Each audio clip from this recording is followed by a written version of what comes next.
Amen, amen. On va laisser le temps aux petits enfants de monter. Parce que vous savez,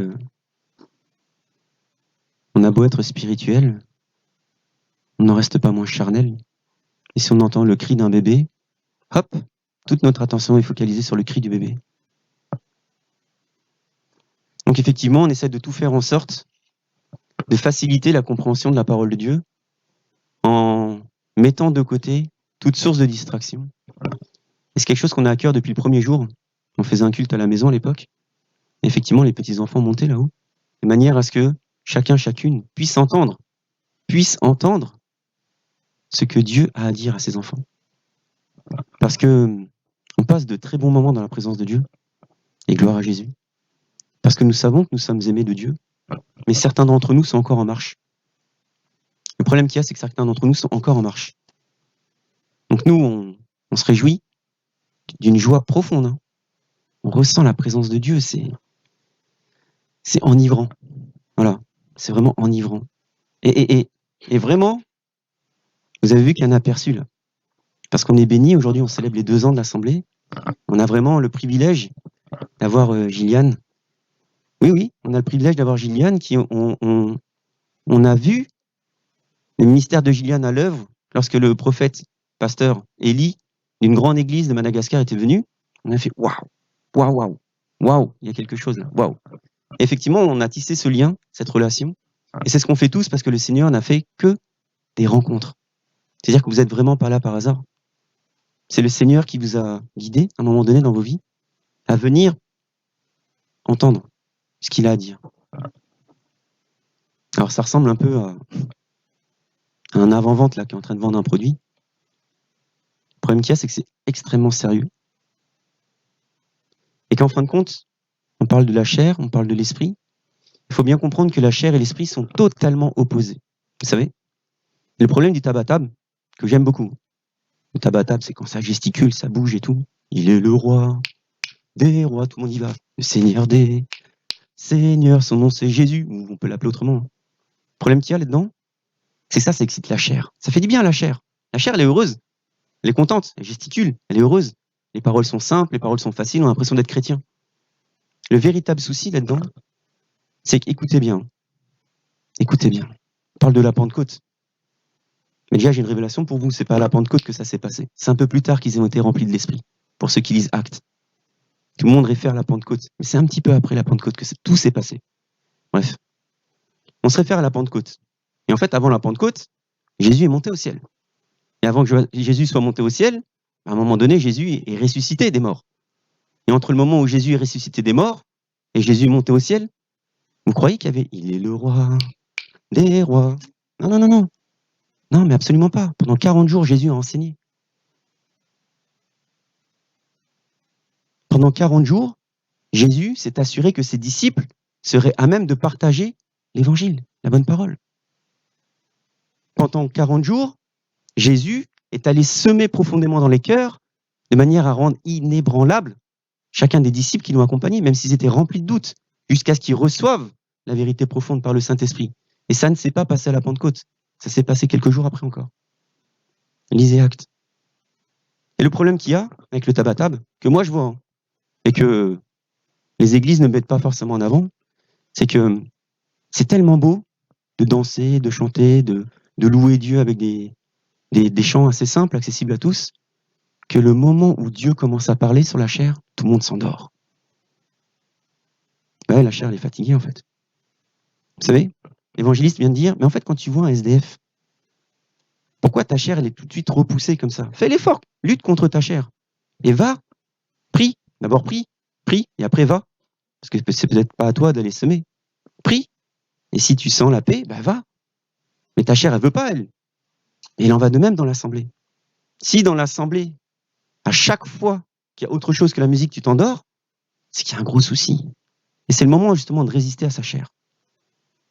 C'est le moment d'être très attentif.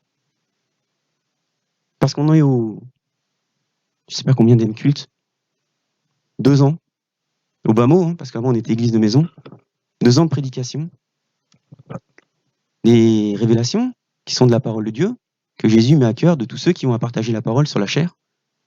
Et je remercie la diaconesse Johanna, la semaine dernière, d'avoir révélé, d'avoir partagé, d'avoir échangé sur des fondamentaux de la parole, le renouvellement de l'intelligence. Le renouvellement d'intelligence, et c'est très puissant. Et, malgré tout ça, eh ben, il y en a qui arrivent encore à s'assoupir, à dire ah, c'est quand la gape, les gars, là? Et quand est-ce qu'ils vont faire leur truc là où touche tout le monde, là? Mais en fin de compte, vous savez, le problème qu'il y a, c'est que on peut impacter 10 milliards de fois, 10 milliards de personnes. Une seule fois devrait suffire. Comme les apôtres. Une seule fois. Une seule fois. Et ça crée un ministère. Et c'est ce qui se passe dans nos missions. On vient dans des endroits qu'on ignore, que vous ignorez peut-être, à moins que vous soyez vraiment le guide du routard du guide du routard. Hein. On rentre dans des endroits où ils connaissent pas la vie de l'esprit. On leur présente le Saint-Esprit. Et après, on entend les témoignages de « Oh, depuis que vous êtes venus, ça a tout changé. Depuis que vous êtes arrivés là, mon mari, il a arrêté ça, il a arrêté ci. » Et nous, en France, et c'est ça le problème qu'on a, nous, c'est qu'on va en mission, et après on revient en France. Et vraiment, il faut une force surhumaine. Hein. Il faut une force surhumaine pour revenir ici. Hein. Parce qu'on l'a dit, le tabatab du matin, là, 5 heures, c'est 4 mois. On en voit, hein, des bébés de 4 mois, jusqu'à les plus vieux, les plus anciens. Et tout le monde chante. C'est pas tout le monde fait... Tout le monde chante. À s'époumoner, à s'égosiller, à s'arracher la gorge. Ils crient la gloire de Dieu. Et ils connaissent même pas encore le Saint-Esprit. Après, vous me direz, c'est plus facile à Madagascar qu'en Inde, parce qu'en Inde, ils chantent de la même manière. Sauf que quand tu chantes Jésus en Inde, on peut te mettre en prison, très facilement. Et donc, l'enseignement est très important. Vous voyez, l'enseignement, c'est le moment où on dit, écoute, Jésus, tu m'as tout donné. Je sais que ma chair est faible. Je sais que l'esprit est toujours bien disposé. Et comme mon esprit est bien disposé, je vais entendre ta parole secouer mon esprit en moi pour me rappeler à quel point tu es bon avec moi. Et en fait, cette semence, c'est la vie. Il n'y a pas de semence dans la louange. La louange, elle vient après que Jésus. La louange, elle vient après que Jésus ait fait son miracle et son prodige. Et nous, comme on est un petit peu religieux, on met la louange d'abord, parce qu'on a déjà vécu le miracle et le prodige, mais il y en a d'autres qui n'ont pas encore rencontré Jésus. Donc ils viennent dans une assemblée, ça chante, ça danse, ils sont contents, ils passent un bon moment. Et quand le message vient, déconnecté total. Juste déconnecté. Hop, c'est bon, switch off. Je commence à prendre mon téléphone, je commence à regarder l'heure, je commence à regarder dehors. On a enlevé les enfants, mais sinon je regarderai les enfants. Je passerai tout mon temps à regarder ce qui se passe chez les petits-enfants. Je dis ça parce qu'effectivement, le Saint-Esprit est vraiment dans le calme. Et quand on reçoit la véritable présence de Dieu dans le calme, du coup, sans artifice, sans lumière, sans basse, sans boum boum tchac, comme j'aime dire, alors le Saint-Esprit parle à ton cœur, directement à ton cœur. Et on va y rentrer après. Ne vous inquiétez pas, on va rentrer dedans après. Maintenant, il est le temps de lutter contre la chair. Vous avez bien mangé. Moi, je vous propose de vous lever, de vous étendre un grand coup, comme le matin. On fait « Ah ouais, c'est bon, c'est parti, maintenant je suis attentif. » Comme si on rentrait en dernière année, juste avant son examen. C'est le moment où le prof, il te sort les pures pépites pour que tu aies ton examen. Ah, levez-vous. Levez-vous. Vous êtes un peuple endormi.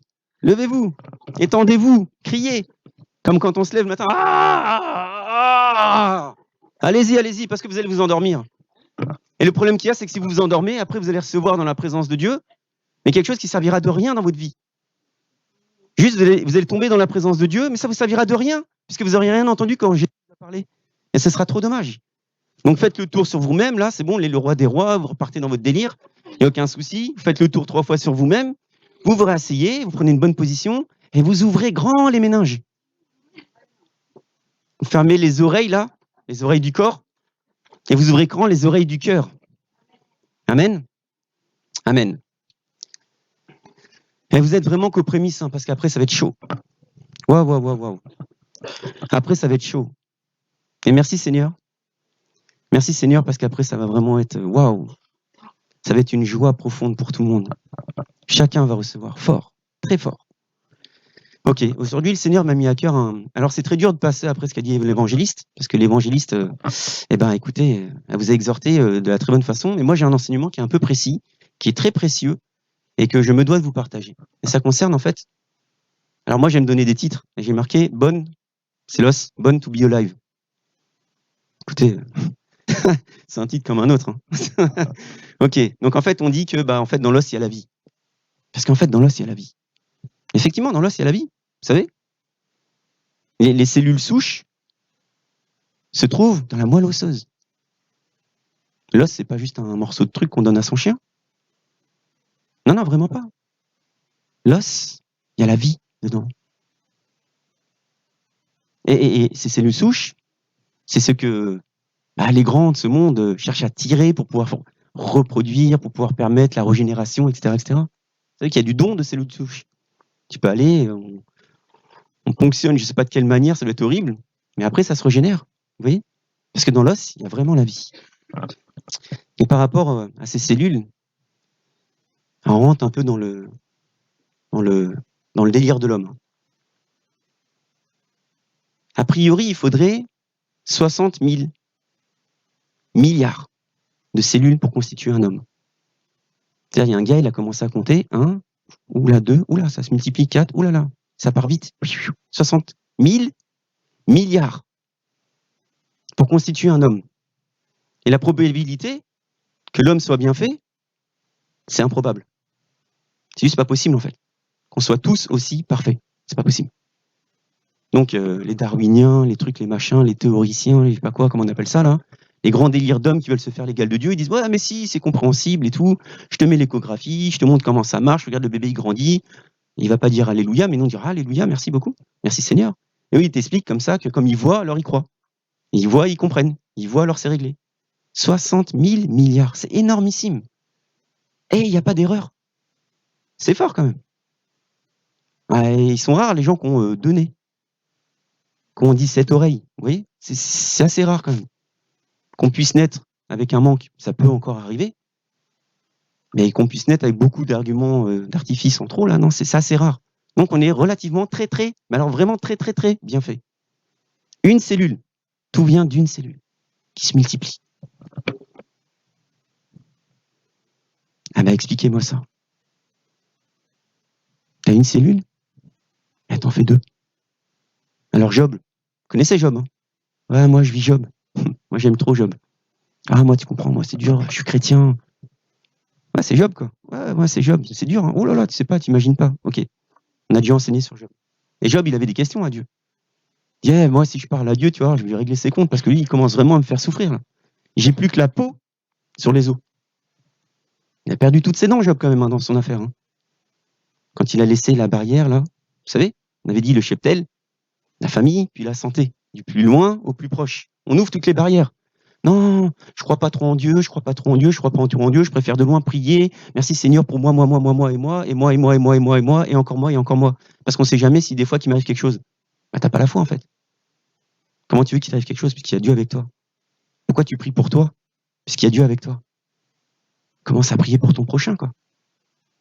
Oui, mais sait-on jamais, peut-être que ma famille, si jamais ils ont peut-être fait un péché intentionnel, etc., je vais quand même mettre un holocauste, il n'y a aucun souci, comme ça au moins peut-être Dieu, dans sa faveur, mais non mais Dieu t'aime. Même Satan lui dit, mais attends, tu l'as protégé lui ou quoi? Comment ça se passe la vie? Bref. Donc Job, par son incrédulité, se fait attaquer jusque dans ses os. Il en perd ses dents. Et la fin de Job dit qu'en fait il a récupéré ce que Satan lui a volé. Donc moi je suppose qu'il a retrouvé ses dents. Ah, parce qu'à l'époque, quand même, c'était dur d'avoir un dentiste. Hein. Non, vraiment. Donc moi je suppose qu'il a récupéré même ses dents. Vous voyez, ce qui nous est impossible à nous, c'est facile pour Jésus. Vous voyez, quand son cœur est tourné vers Jésus, il arrive des choses miraculeuses dans nos vies, qu'il arrive des choses miraculeuses dans la vie des autres, et on en entend témoignage, et c'est ça la gloire de Dieu, gloire à Jésus. Et ce Job-là, quand il commence sa discussion avec le Seigneur, il en vient avec tout un tas de questions, il a fait une grande pile, et il a quand même souffert. Et Jésus lui dit, mais en fait, toi, t'étais où là? Dis-moi comment on fait juste pour faire naître les bébés, des biches. Comment elles mettent bas? Et comment ça se passe la gestation? Raconte-moi un peu ça, toi, qui sais tout. Puisque tu as beaucoup de requêtes contre moi. T'étais où? T'étais où quand il a fallu établir tout ça, là? Étalonner tout ça, là? T'étais où? Ah ouais, là, j'avoue, là. Ah, j'avoue, Jésus, t'es fort quand même. Ah ouais, j'avoue, là, ça va loin quand même. Et ouais, une cellule donne 60 000 milliards. On a un Dieu d'expansion. On a un Dieu de la multiplication. Une seule cellule, 60 000 milliards. Non mais imagine, je sais pas si vous vous rendez compte, tu as 1 franc, 1 euro. 60 000 milliards d'euros. Allô? Amen. Non mais rendez-vous compte. Donc on a un Dieu des multiplications. Et donc aujourd'hui on va parler de l'os. Et la diaconesse Johanna, la semaine dernière, nous dit quelque chose qui va dans le sens où que de ne pas avoir l'intelligence, de ne pas avoir une compagne qui renouvelle ton intelligence, etc., etc., c'est comme une carie dans tes os. Une carie dans tes os. Donc nous, on connaît. Une carie, c'est dans les dents. Mais je vous ai dit, il n'y avait pas de dentiste à l'époque. Donc on l'a mal traduit, tout ça. Évidemment. À nous, comme on est un peu bébête, on dit, ouais, bah, le mec, il doit avoir une carie dans ses os, il doit avoir mangé un truc trop sucré. Bon, bah, il va chez le dentiste, il enlève, plombage, c'est réglé, quoi. C'est bon, c'est pas si grave que ça, finalement. C'est réglé. Sauf qu'en fait, il est question de ce mot-là, qui est traduit par carie, ça veut vraiment dire pourriture. Comme si ton os, il était pourri, quoi. Vous voyez? Comme si ton os, ça devenait de la poussière, en fait. Et en fait, c'est là où je veux en venir avec vous. C'est que je vais pas prendre beaucoup de temps. Vous laissez toute la place au ministère. Mais en fait, Jésus, on l'appelle Hachem à ce moment-là, hein, parce qu'on ne comprend pas très bien l'amour de Jésus-Christ à ce moment-là. Donc on l'appelle Dieu. Et en fait, Dieu met de côté, très spécifiquement, ceux qui veut voir détruits. Il les rend anathèmes. C'est-à-dire qu'on brûle tout. Tout. La ville, les animaux et les hommes qui se trouvent dedans. Jusqu'à en faire de la poussière. Vous voyez? De la poussière. Parce qu'il y a une vie dans l'os. Et quand on brûle l'os, il ne reste plus rien en fait. Et vraiment, quand Dieu veut détruire quelque chose, on le brûle. On le brûle. Et nous, on a cette très mauvaise tendance, qui date d'il n'y a pas si longtemps que ça, hein, quand on regarde, hein, d'avoir un défunt et de l'amener au feu. Mais ça sort d'où, ça? Si vous réfléchissez bien. Pourquoi? Parce que jusqu'à présent, en fait, c'est ce qu'on faisait des sorcières, en fait. Tu prends, je sais pas, Jeanne d'Arc, elle croit, elle entend Jésus, c'est bon, on la brûle, quoi, sur le bûcher, c'est réglé, quoi. Et puis, il n'y a pas si longtemps que ça, il y en a, ils se sont dit, bah attends, on va peut-être faire ça, c'est pas mal, finalement. Gain de place, on va mettre les cendres, là, sur la cheminée de mamie, là. Bah non, c'est peut-être mamie, du coup. On va peut-être mettre les cendres sur la cheminée. Et voilà, c'est réglé. Mais ça va pas du tout dans le plan de Dieu. C'est l'inverse du plan de Dieu. Pour rendre impur, même impur, il faut aller chercher les cendres de ce qui a été mis sur l'autel. C'est dur. Et le monde dans lequel on vit va nous permettre à nous de dire, attends, je te fais comment la taille de l'urne?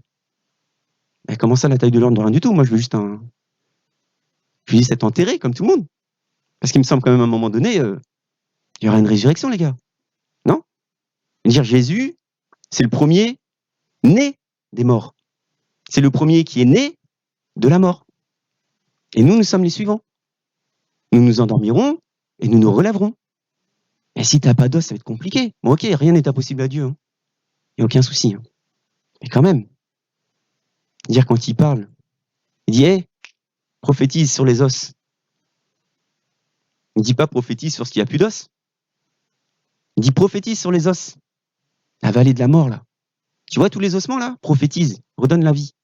On voit les tendons, on voit les tissus, toute une armée qui se lève. Et nous, on a cette fâcheuse tendance d'accepter, mais c'est vraiment inacceptable. Je vous assure, bien sûr que rien n'est impossible à Dieu. Mais ça montre bien qu'il y a une main, l'ennemi, qui est posée pour empêcher quelque chose.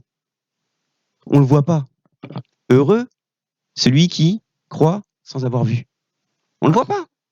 Heureux, ça veut dire béni. Hein. Béni. T'es pas juste heureux, parce que quand t'es heureux, t'es heureux. Là, t'es béni. Béni celui qui croit sans avoir vu.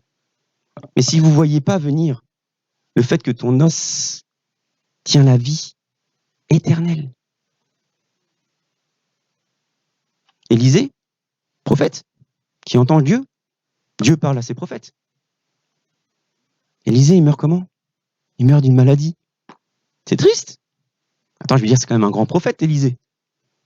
Dire Élisée, il jette un bout de bois dans de l'eau salée, l'eau devient pure. C'est réglé, quoi. Élisée, il sauve le peuple, c'est vraiment l'image de Jésus. Il meurt d'une maladie. Et quand il meurt, on jette le corps des soldats morts dans sa tombe, pouf, dans le tombeau, il ressuscite. Et lisez la Bible, ça vous fera du bien. Il y a de la puissance dans les os. Il y a une puissance qui émane de notre conception, l'os. La cellule souche, elle est dans l'os. Et il y a une puissance vraiment dans l'os. Il y a une puissance dans l'os. Je lis pour vous, Jérémie 29. Si je dis, je ne ferai plus mention de lui, je ne parlerai plus en son nom, c'est Jérémie qui dit ça. Vas-y, c'est bon, parce que moi, ok, Jérémie, vous vous rappelez, Jérémiade, le plus petit des prophètes, arrêtez Jérémiade, c'est bon, t'es un gamin, on veut pas t'entendre. C'est ce qu'on dit, nous. Hein. C'est pour ça qu'on a dit Jérémiade, ok? Et lui dit, à chaque fois que je parle au peuple, les mecs, ils me croient pas, c'est bon, ça me saoule, quoi, ton affaire, là. Ah, je veux bien être ton prophète, mais et lui, Jésus dit, c'est moi qui remplirai ta bouche. Et donc, Jérémie fait son introspection, il dit, mais attends, mais si je ne ferai plus mention de lui, si je ne parlerai plus en son nom, il y a dans mon cœur comme un feu brûlant retenu dans mes os. Retenu dans mes os. Parce que la puissance, elle est dans l'os. La puissance, elle est à l'intérieur de toi. Bien plus ancrée que ce que tu crois. Parce que nous, on t'a dessiné un cœur de bisounours. Alors tu dis, moi j'ai la puissance, j'ai Jésus dans mon cœur. Non. Bien plus profond, dans ton os. Dans le sein des saints, des saints, des saints, des saints. La fondation même de ta nature. Amen. Je continue un petit peu.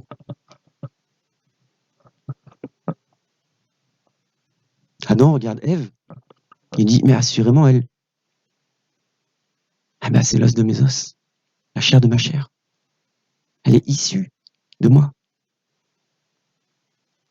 Elle est née, elle est sortie de mon côté. On a dit, c'est pas une côte. Hein. On se rappelle de ça? C'est pas une côte d'Adam. Hein. On n'a pas pris, comme on avait dit la dernière fois, un ribs. On n'a pas sorti un ribs, on l'a sorti, on a mis un peu d'eau dessus. Ça, c'est une femme. Non. Mais Adam dit, il est l'os. Elle est l'os de mes os, la chair de ma chair. Et plus tard, quand il y a Joseph qui partage la révélation prophétique qu'il a eue, ses frères lui disent, attendez les gars, on va quand même le tuer, quoi. Et là, les frères disent, non, mais attends, fais pas ça. Il est la chair de notre chair. Mais il n'a pas dit, il est les os de mes os. Parce qu'il y a une puissance dans l'os. Et on ne peut pas toucher à l'os. À ce moment-là, en ce qui concerne Joseph. On est obligé de laisser l'os vivre. Même s'il y a du sang qui a été versé, même si tout ça. Rappelez-vous la Pâque. On ne brisera aucun os. C'est pas pour rien. C'est vraiment pas pour rien. Tu partages l'agneau, certes, mais tu ne briseras aucun os. Et vraiment, j'aimerais vraiment que ça fasse écho en vous, qu'il y ait une révélation qui se fasse en vous. Joseph, l'Égyptien, du coup. C'est-à-dire que Même Isaac, il vient, il voit ses enfants, il fait, mais c'est qui eux? Ah, c'est mes enfants, tu les reconnais pas? Non, je les ai jamais connus, mais là, ils ont quand même des têtes d'Égyptiens, parce que nous, on n'est pas vraiment Égyptiens. Vous voyez? Mais malgré ça, Joseph, il a donné des directives très sérieuses au niveau de ses ossements. Et la parole de Dieu te dit, dans Hébreu, c'est par la foi. Heureux, béni, celui qui croit sans avoir vu. Ça s'appelle la foi. C'est par la foi. C'est par la foi que Joseph, proche de sa fin, fit mention de l'exode des fils d'Israël et qu'il donna des ordres au sujet de ses ossements.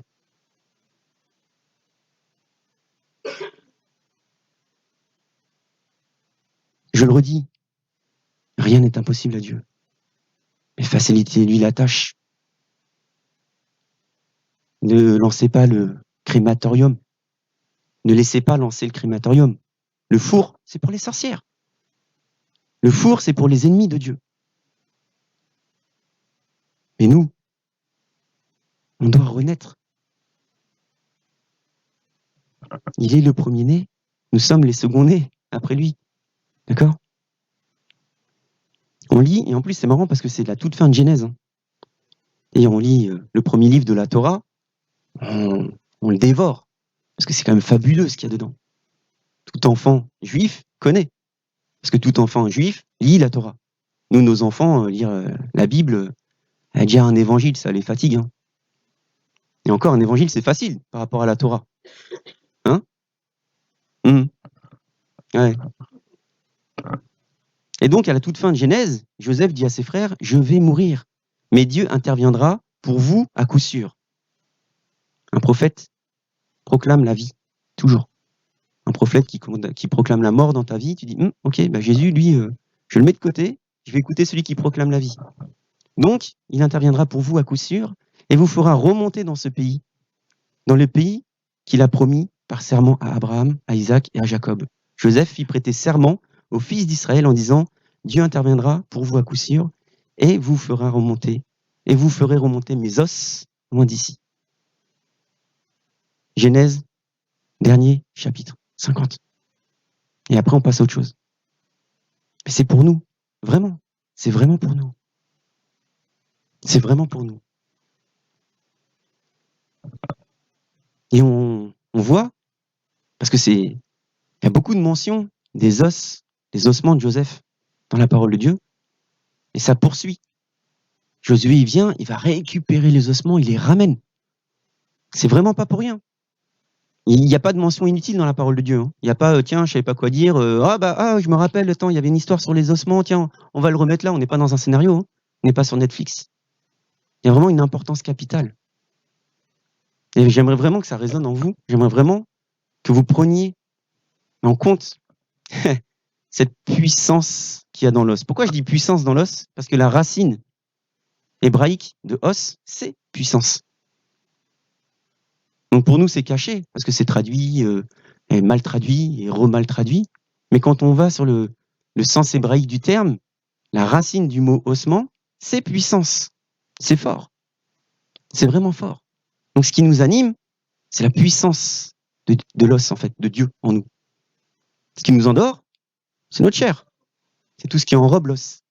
Notre intelligence, notre souffrance vécue, tu comprends pas comment j'ai fait pour souffrir à ce point-là, machin.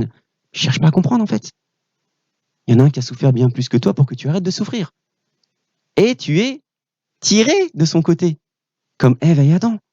Donc tu es les os de ses os. Tu es l'os de Jésus. Il y a la puissance en toi.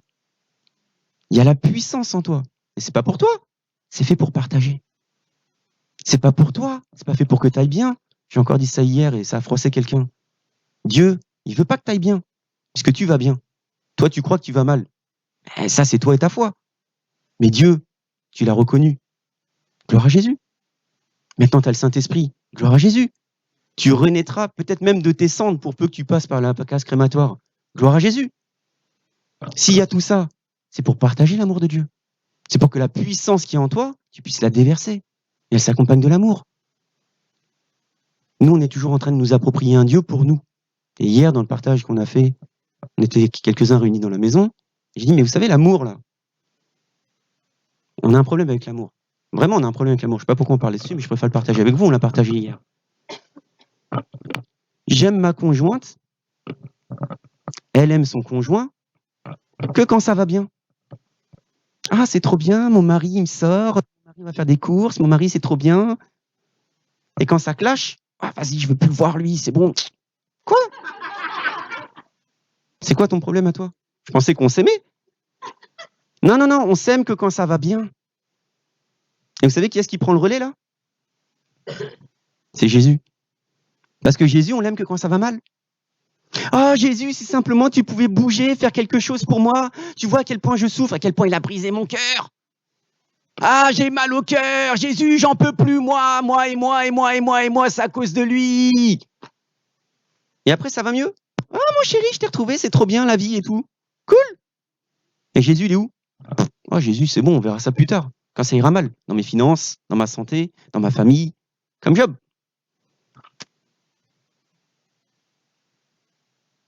Je partage avec vous parce que c'est important. L'amour, et on l'a dit tout à l'heure avec le Saint-Esprit, c'est tout le temps. C'est pour ça que le Seigneur il te dit, faites en tout temps des prières de grâce. Merci Jésus. Alors on n'est plus au stade du merci Jésus parce que tu m'as donné la vie ce matin, je peux encore respirer, il y en a qui sont morts. C'est fini ça. On a dépassé le stade. C'est bon, on arrête avec ce délire-là. On a dépassé le stade. Merci Jésus parce que je ressens ton amour. Et merci Jésus parce que même si je ressens pas encore ton amour, mais que je vois que ça a l'air de marcher chez les autres là, les zélés, les fous là, je sais que moi aussi, tu m'aimes. Et je sais que cet amour grandit en moi. Merci Jésus parce que j'ai bien entendu la parole qui a été dite que je ne peux pas t'aimer. Parce qu'on ne peut pas aimer Dieu. Eh, c'est triste. On ne peut pas aimer Dieu. Parce que je vous dis qu'on aime Dieu que quand ça va mal. Donc on l'aime pas. Ben, c'est vrai. Non mais soyons réalistes. Tu peux pas aimer ton Dieu que quand ça va mal. Tiens, ça va mal, tiens, je vais appeler le gars là. Bah vas-y, viens, aide-moi, viens me sauver. Mais t'étais où quand ça allait bien? Bah je sais pas. Merci Jésus. Je ne peux pas t'aimer. Mais que tu m'as aimé le premier. Et c'est parce que je ressens ton amour. Et uniquement parce que je ressens ton amour, que je ressens la présence du Saint-Esprit en moi, sur moi, qu'à ce moment-là, je peux t'aimer en retour. Et c'est à ce moment-là aussi que je commence à aimer mon prochain. Et je peux pas faire. Tu peux toujours écouter l'évangile qui dit mais si tu vois un SDF, vas-y, fais-lui un câlin. Tu peux faire. Hein. J'ai fait un câlin, l'évangile, j'ai fait comme t'as dit, bah, je pue maintenant. Ouais, c'est sympa, mais ça m'a coûté cher quand même ton affaire. Tu peux pas. Il faut reconnaître. On peut pas. On ne peut pas aimer. On ne peut pas aimer. On est profondément égoïste, égocentrique, tourné sur nous-mêmes. Tous. Mais Jésus en nous fait qu'on regarde à son prochain. Jésus te dit, mais les gars, il n'y a pas de plus belle preuve d'amour que de donner sa vie. C'est ce qu'il a fait. Hein. Donc la plus belle preuve d'amour, c'est qu'il ait donné sa vie afin que tu vives la véritable vie, la vie de l'esprit. Et toi, qui te sais à un moment donné aimer de Dieu, bah, tu te mets à croire en Dieu. Et qu'est-ce qui se passe quand tu te mets à croire en Dieu? Bah, figure-toi que tu meurs. Il n'y a pas de plus belle preuve d'amour que de donner sa vie charnelle pour naître de nouveau spirituellement. Il n'y a pas de plus belle preuve d'amour en Jésus-Christ que quand il y a Jésus-Christ, de lâcher l'affaire avec sa chair et dire mais peu importe comment l'accusateur de ma conscience va vouloir que je m'endorme, je vais rester éveillé parce que j'aime mon Dieu. Peu importe comment l'accusateur de ma conscience il va me piquer la tête là, mais non regarde pas, ils tombent, ils font semblant. J'ai un problème pour vous, hein. C'est qu'ils font semblant en Inde, ils font semblant en Madagascar aussi. Quand les gens ils tombent. Alors, on leur envoie pas un petit communiqué en disant attendez, on va arriver. Donc si on prie pour vous, faites en sorte de tomber par terre. Non, ils tombent. Ah non, mais ils tombent. Et il n'y a pas de plus belle preuve d'amour. Il n'y a pas de plus belle preuve d'amour que de mourir à soi-même pour laisser Jésus prendre toute sa place. Et quand tu meurs à toi-même, t'es pas là. Oh non, j'en ai rien à faire. Moi, je tomberai pas, je m'en fiche. Ouais, regarde-le, lui, t'as vu, il tombe, je t'avais dit. Regarde. Ils se connaissent, c'est sûr. Mais qu'est-ce que tu me racontes? On a quoi à gagner à ce que les gens tombent? Ça se fait comme ça à Madagascar aussi. Allô? Ça se fait comme ça en Inde aussi. Ça se fait comme ça du côté de l'Himalaya, du côté de Jalna, du côté des Dradounes, ça se fait à Madagascar, Natananarive, ça se fait à Madagascar de l'autre côté. Posez-vous des questions. On s'endort dans le culte, on ne peut pas être touché par la présence de Dieu.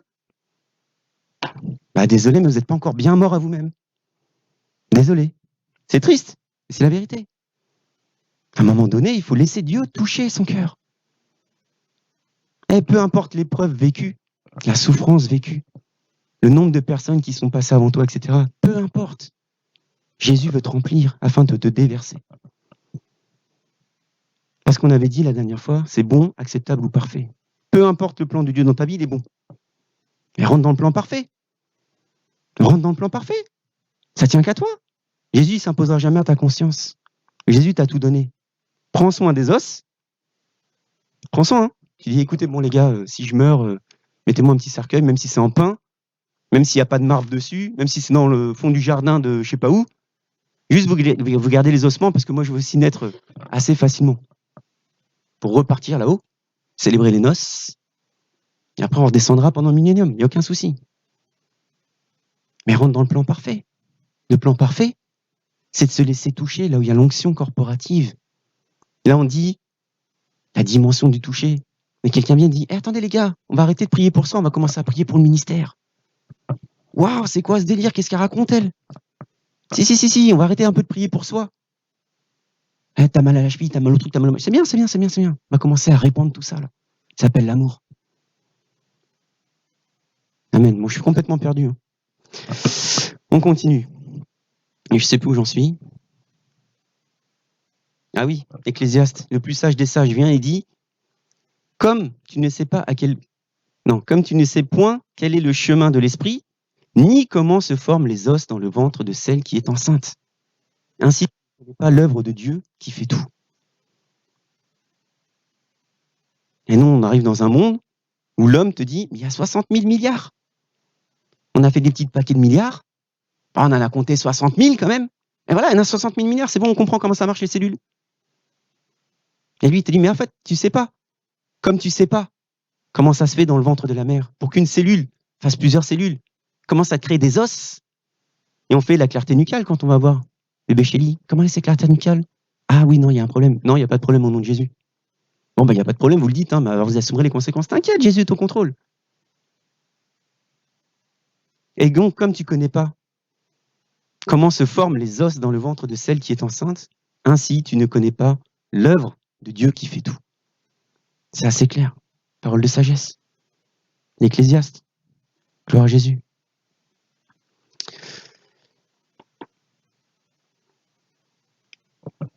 Pour vous montrer la notion de puissance, on lit dans Genèse 26, 16. Alors Abimelech dit à Isaac, va-t'en chez nous, va-t'en d'eux, chez nous pardon, car tu es beaucoup plus puissant que nous. Et ce mot-là, c'est le même mot que haussement en fait. Car tu es beaucoup plus puissant que nous. C'est même un superlatif. Il y a une puissance qui t'anime, qui est plus profond que toi. C'est en toi. Tu as juste à faire taire ta chair et révéler cette puissance qui est en toi, qui émane de toi, qui te recouvre. Amen. Amen, amen. Je vais terminer avec... Vous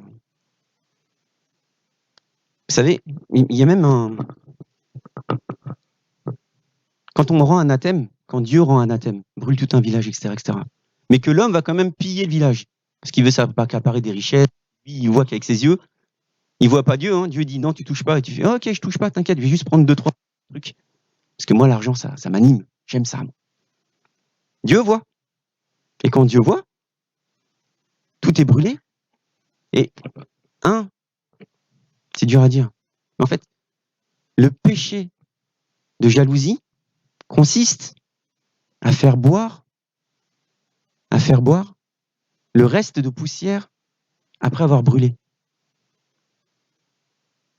C'est compliqué à vous dire, mais quand on a un couple qui se contredisent l'un l'autre en disant ouais mais lui il est jaloux, etc. L'une des façons de respecter cette règle, c'est de faire boire les restes de la poussière qui a été consommée sur l'autel, mélangée avec de l'eau. Celui qui vivra, vivra.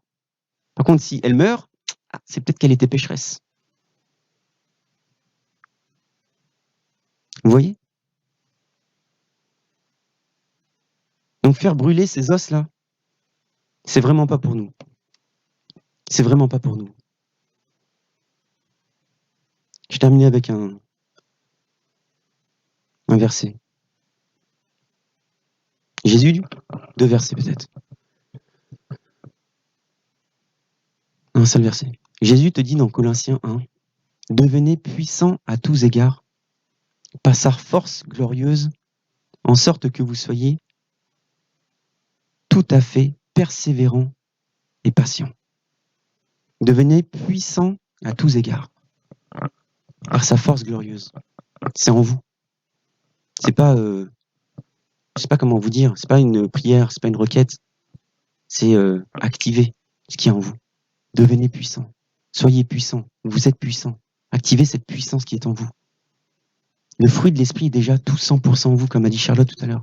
Ça ne résonne pas dans nos consciences. Le fruit de l'esprit est déjà 100% en nous.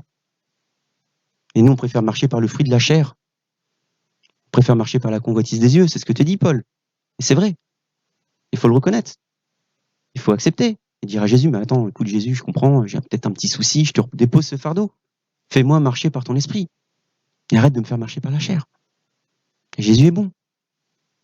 Comme Jésus ne s'impose pas et qu'on accepte qu'il vienne nous toucher, bah, il nous touche. Donc, Jésus te dit, soyez puissants. Parce que vous êtes fondamentalement puissants. La puissance est déjà en vous. À tous égards, par sa force glorieuse. En sorte que vous soyez tout à fait persévérants et patients. Ça marche avec la foi. La persévérance, on avait fait un enseignement là-dessus. C'était Sandra. Jésus est bon. La Bible, le problème de la Bible, c'est qu'on s'accapare à nous des versets qui ne sont pas faits pour nous, vous savez. C'est souvent ça le problème qu'on a, nous, qui sommes chrétiens. On va lire dans la Bible, on va extraire des versets qui ne sont pas du tout faits pour nous. On va les répondre de manière très religieuse pour incriminer les autres. On dit, ah, t'as vu dans la Bible, il y a écrit ça. Mais ouais, ok, mais c'est pas pour moi, en fait. Vous voyez? Mais Jésus a quand même indiqué des enseignements très profonds dans la parole de Dieu. Et à un moment donné, il faut juste les respecter. Et moi, je vous encourage, puisque je vous ai enseigné, sur quelque chose qui, voilà, on n'est pas dans l'évangélisation, là. On n'est pas dans l'exhortation, là. On est sur born to be alive. On est sur la vie dans l'os. Ok? Donc, c'est pas quelque chose qu'on entendra hein, sur YouTube, tout ça. Vous pouvez toujours chercher l'apôtre des apôtres, le prophète des prophètes. Il vous dira pas ça. C'est pas intéressant, ça fait pas le buzz. Mais c'est une vérité biblique. Donc, prenez à cœur cette vérité biblique. Ouvrez la Bible. Plongez vos regards dedans. Analysez, puisez, priez. Faites-vous révéler par la présence du Saint-Esprit. Et vous verrez qu'il faut vraiment prendre soin des ossements. Qu'il faut vraiment prendre soin des ossements. Et je remercie le Seigneur qu'il ait permis que dans nos 2 ans de marche, on puisse partager ce genre de message. Parce que c'est important. On a passé plus de 2 ans, comme j'ai dit tout à l'heure, à enseigner sur des vérités profondes. Et moi, je m'émerveille. Je vous le dis, hein, peut-être un peu égocentrique là-dessus. Hein. Mais je m'émerveille des messages qui ont été donnés sur la chair, à don de grâce, parce qu'ils sont tous très puissants. Il n'y a pas 2 fois le même message. On a été amené à peut-être reproduire quelques messages quand on va à l'étranger, parce qu'on a vu que ça avait bien touché, que ça avait bien marché, etc. Mais il n'y a pas 2 fois le même message. Donc le Seigneur nous met à cœur quelque chose qu'on partage avec l'Assemblée, qui doit faire grandir l'Assemblée. Parce que l'objectif de l'Église, c'est de grandir. L'objectif de l'Église, c'est pas de vous faire plaisir. Parce que si c'est pour vous faire plaisir, ce serait qu'une bière, avec un match, avec des chips. Là, vous seriez heureux. Ça s'appelle l'agape, après. Ça fait plaisir à la chair. Mais ce qui fait plaisir à l'esprit, c'est quand on partage la parole de Dieu. Amen. Aujourd'hui, c'est vraiment un jour de célébration, un jour où on a fêté nos 2 ans d'assemblée reconnue.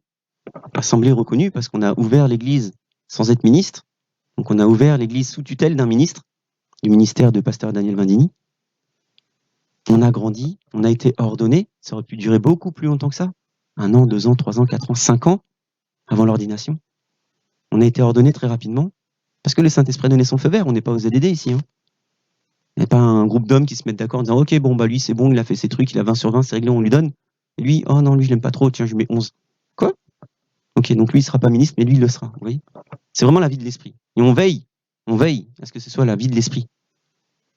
Que le culte soit fait par la vie de l'esprit. 3 heures d'adoration, ou 3 heures de prédication, ou 3 heures de témoignage. C'est l'esprit qui guide toute chose. Vous savez, c'est les 2 ans de l'église. C'est aussi les 40 ans de Maman Charlotte. Maman Charlotte a parlé de son Canaan tout à l'heure. C'est une vérité. Elle est rentrée, elle a foulé le pied de Madagascar. Et pendant tout ça aussi, c'était aussi la célébration de notre anniversaire de mariage. Et le monde te dira « Ah, lune de miel ». Vous savez, lune, pour ceux qui connaissent Astarté, hein, lune de miel. Vous voyez? Le problème qu'il y a, c'est que nous, on ne croit pas à la lune, on ne croit pas au soleil. On est la lumière du monde. On n'est pas c'est pas la lumière du monde qui fait qu'on est dans la lumière, comme a dit Charlotte la dernière fois. Nous sommes la lumière de ce monde. Et du coup, on est rentré dans le Canaan. Donc, c'était pas une lune de miel, mais c'était bien le pays où coule le lait et le miel. Vous voyez? Et ça, c'est très fort. Et tout ça, là, c'est restreint dans 7 jours. En 7 jours. Tout ça s'est passé en une semaine, un peu plus de culte, durant lequel on n'était pas là. Donc aujourd'hui, je vous le dis, aujourd'hui, on a fait l'enseignement, on a fait la louange, on va rentrer dans l'adoration. On va rentrer dans l'adoration, ça va être puissant. On va réveiller la puissance dans vos ossements. On va réveiller la puissance qui se cache dans les profondeurs, pas de votre âme, mais de votre corps. On va réveiller tout ça. Ça va vous secouer. Ça va vous secouer. Lâche. C'est le mot que j'ai appris quand j'étais allé en Inde. Let go. Juste let go. Lâche prise. Le Seigneur veut ton bien. Nous, moi, l'évangéliste et tous les enfants spirituels, on n'a rien à gagner au fait de prier pour toi. C'est pas parce que tu tombes qu'on va gagner quelque chose. C'est pas parce que tu tombes pas qu'on va gagner quelque chose non plus. On n'a rien à gagner. Vraiment, laissez-vous toucher. Vous profitez de l'onction. Vous trempez dans l'onction. Vous vous baignez dans l'onction. Plongez même dans l'onction. Pour que le Seigneur touche les profondeurs de chacun de ses enfants. Que le Seigneur secoue le Saint-Esprit en vous. Réveille le Saint-Esprit en vous.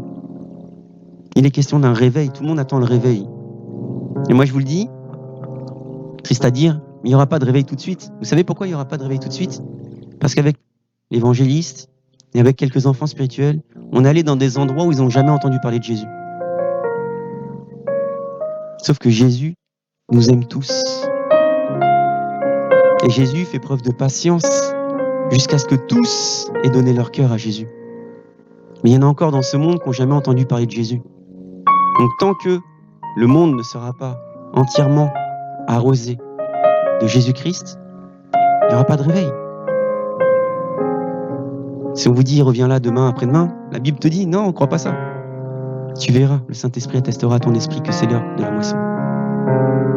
Quand on court derrière YouTube, il a dit ça et tout. Et regarde, il y a déjà 10 ans, il disait déjà ça. Même Paco Rabanne, il t'a dit aussi ça. T'inquiète pas. Donc détends-toi. Détends-toi parce que le Seigneur veut t'utiliser. Rends-toi compte à quel point tu as été utilisé jusqu'à présent pour semer la bonne parole de Dieu. Si tu n'as pas encore été utilisé jusqu'à présent pour semer la parole de Dieu, réveille-toi. Au lieu de réclamer le réveil, réveille-toi. Et c'est le moment de te faire réveiller là, dans la présence de Dieu. Il va réveiller en toi. Il va réveiller en toi l'évangéliste. Il va réveiller en toi le pasteur. Il va réveiller en toi le prophète. Tout le monde court derrière les prophètes. Mais la parole de Dieu te dit qu'il y a plus en toi que l'esprit d'Élie. Pourtant, Élie, c'est le prophète des prophètes. Et nous, on court derrière le prophète. Mais le prophète n'a jamais fait aussi bien que le prophète Élie.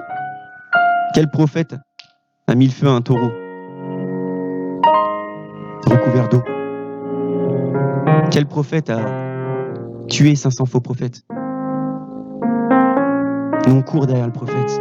Parce qu'on n'a toujours pas compris qu'en nous, il y a les os, la puissance. Et en nous, il y a le Saint-Esprit qui ne se subdivise pas. 100% de la puissance du Saint-Esprit en nous. Arrêtez de courir, vous êtes au bon endroit. Posez-vous juste un instant. Lâchez prise. Vous endormez pas, hein. Lâchez prise. Lâchez prise. Ça va être puissant. Heureux celui qui lâche prise et reçoit. Amen.